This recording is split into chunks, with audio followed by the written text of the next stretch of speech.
It's always important knowing what you can and cannot do. And that's the topic of today's video.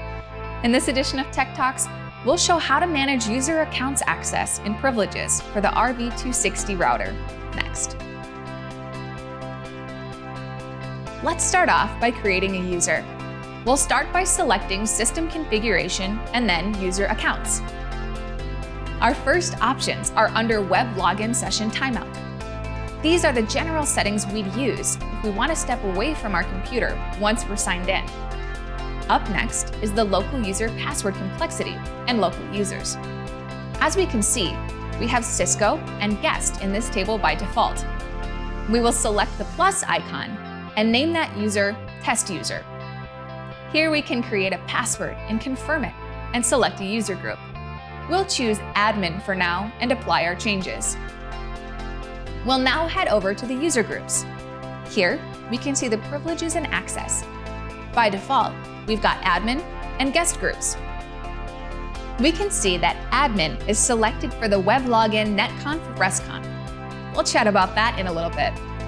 All the other tabs are enabled for admin and disabled for guest. To create a group, we'll select the plus icon. We're going to name it Test Group. Our first tab is the local user membership list. We'll hit the plus icon, and we'll see the user we created a little bit ago. We'll leave that user selected. Our next options will pretty much determine who can manage this device.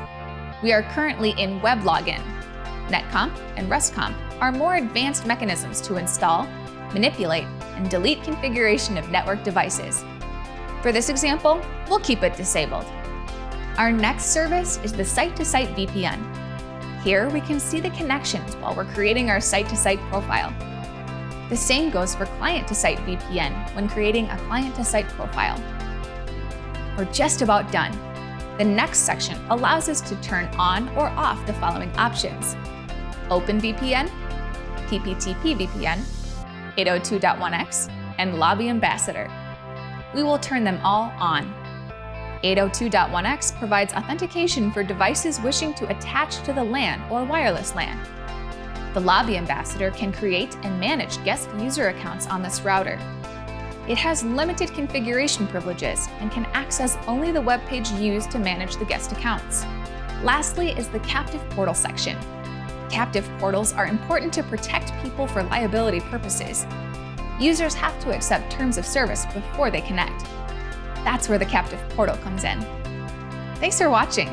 Those are all the access and privileges for the users. We'll see you next time for another edition of Tech Talks.